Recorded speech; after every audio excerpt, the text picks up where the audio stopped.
Okay, hey guys. No, it's late tonight. Thought I'd do a quick little lesson on mainly cultural issues and I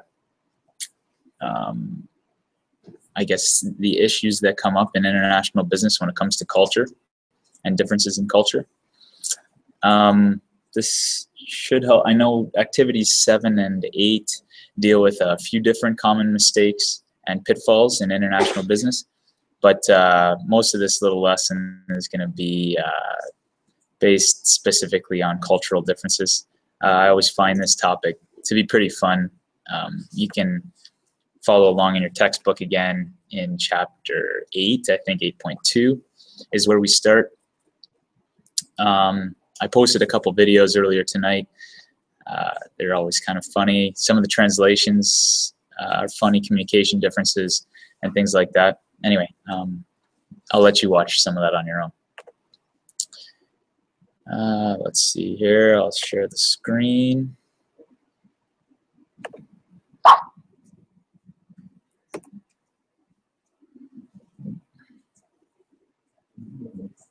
Sorry, you're gonna have to bear with me for just a second.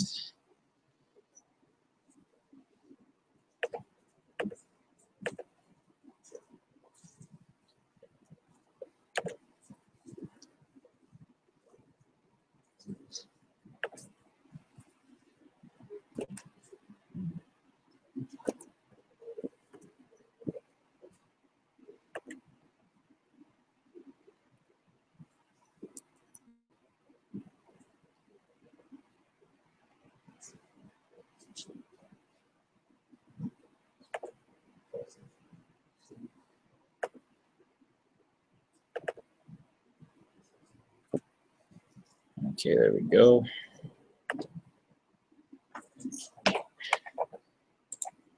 Okay, so we're beginning with culture and consumer needs and wants. So like I said, this is chapter 8.2.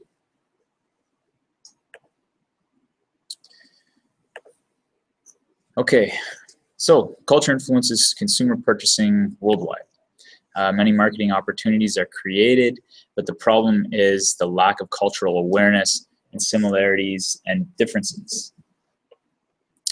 Essentially, it's a lack of research done by companies prior to engaging in international business. So, cultural marketing. Cultural marketing is using marketing resources to create effective international marketing campaigns appealing to consumers.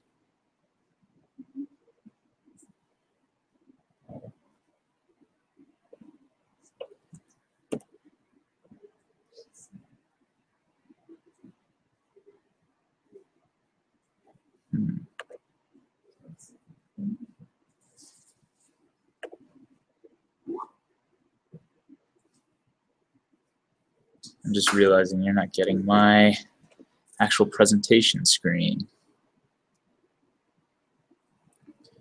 So,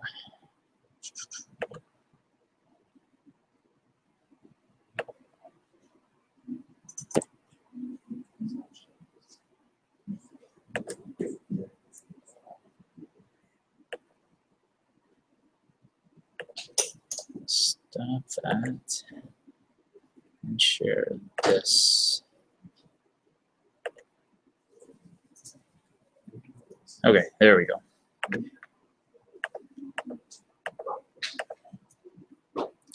Okay, so continuing with cultural marketing. 50% of retail sales happen 6 weeks before Christmas. 54% of the toy industry sales in Canada occurred during this season. And 80% of toys in the US were imported. What this is trying to show here is that for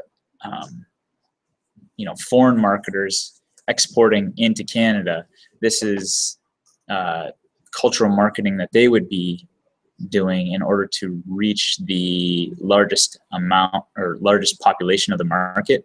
So marketing to the Christmas season, whether in their in their home country, they do or do not celebrate Christmas. As you can see here, 80% of the toys in the US were imported. So that means 80% of the toys that come in during the Christmas season are coming in from countries that may or may not celebrate Christmas or have the same seasonal effectiveness or the same heavily weighted toy sales towards that part of the season. So just as an example here, this is in the textbook, Jaffa Citrus and Cultural Marketing. So Jaffa Citrus fruit, it's a brand name of Citrus Marketing Board of Israel. It is marketed and sold in Canada. And here's some different international marketing campaigns that they do in different countries. So in Finland, they use a Viking display. In France, their main marketing focus is just to say that it looks better than a Florida orange.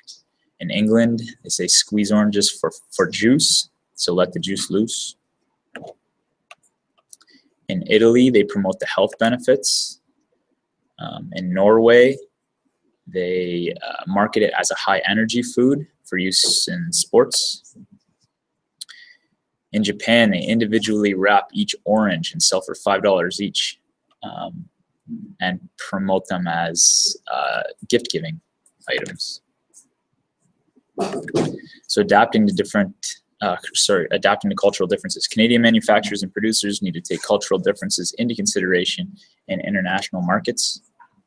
So how does culture affect consumer needs and wants? So some questions that companies need to answer themselves. Is the product popular? Is the product suited to the local market? So is there demand where they're here at home before they attempt to go abroad? Does the brand name mean anything in other languages? This brings us back to communication issues. Direct translation does not always work. So does the brand name mean anything? Are there cultural associations to using the product that would make it harder to sell? And how will they use the product? So another question to ask yourself is, are there any products that have succeeded in Canada or the US, but not in other countries? Absolutely. Oh, are you streaming? Yeah. I'm sorry, sir. Questions that should be answered. So what is cultural marketing? And also, how do you make sure that your company or product is adapting well to the culture in another market? Okay, moving on, culture and international business practices. So Canadian businesses need to understand the cultural norms and values of potential business partners. When business cultures clash, deals can be lost, and if proper research isn't done, you can insult, offend, or even anger a potential business partner. So negotiation styles. Negotiation style is the way in which people negotiate a business relationship. So in Canada, it might be mentioned that other competitors are being considered during the negotiation, but this is not common practice outside of North America. Outside of North America, that would be kept quiet. Financials are often discussed way too early in North America, in compared to other country standards. So not enough trust is first established before the financials are discussed. And persistence is key in Canada, whereas in other countries it might be seen as annoying. So language. English is the most common language for business internationally, and direct translations don't always work. An interpreter works far better than using Google Translate. This here is just a link to a YouTube video about an online translator. It's actually just funny. It's not, it's pretty good. But anyway, you can click that when I share the PowerPoint presentation. So local native speakers of the language may be more reliable than someone from Canada who knows the language. And why might that be? Well, there's certain different inflections and silent language and those types of things that someone of the speaking of the native tongue may be far better suited to deliver the information. So an example here, Danish is spoken by about 5 million people, but has about approximately 10 different dialects. So even someone that could translate Danish or speak Danish may still not be the right person to deliver a negotiation or be a speaker or something like that in certain different parts. So silent language. Silent language is nonverbal communication in the form of body language, gestures, personal distance between people, use of colors, modes of greetings. They're different in different cultures. So some examples of that: the OK gesture, the A-OK in North America, looks like this. But it means zero in France and something very obscene in Brazil and actually a few other countries. So personal demeanor is also something to consider, like eye contact, how and when to sit, and other things of that nature. So some other forms of greetings. Inappropriate greetings could offend people in other cultures. So research and practice greetings before doing business in other cultures or countries.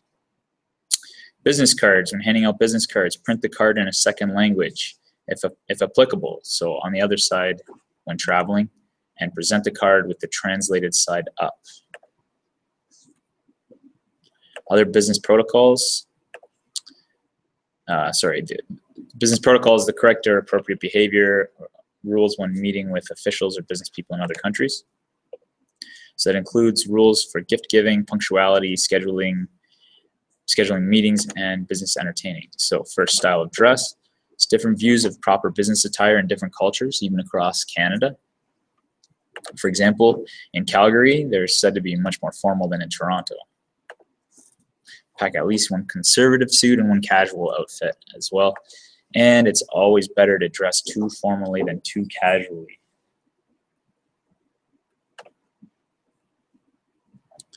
We've got punctuality. So this value varies between cultures, sometimes even within the culture. Again, Calgary versus Toronto.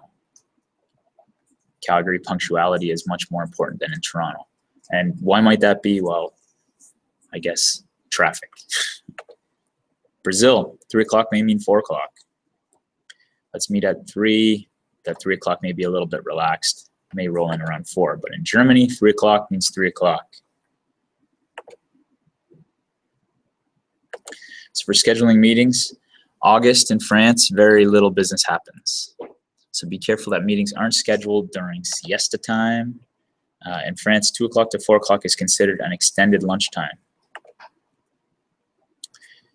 There's prayer breaks in Muslim countries and other countries. And be aware of national holidays, so make sure to check that out before going on any business trips and trying to schedule meetings, or especially before cold calling. And we've got gift giving. In some cultures, giving a gift upon meeting for the first time may be expected. A gift representative of your local culture is appreciated, but don't insult the recipient. Got a couple ways that you may insult the recipient. Number one is bribes. Might be too expensive. Too expensive a gift may be considered to be a bribe or an insult. Too cheap of a gift. Again, research the culture before going. Business entertaining. So in many cultures, business negotiations happen in a very formal setting, so over the boardroom table.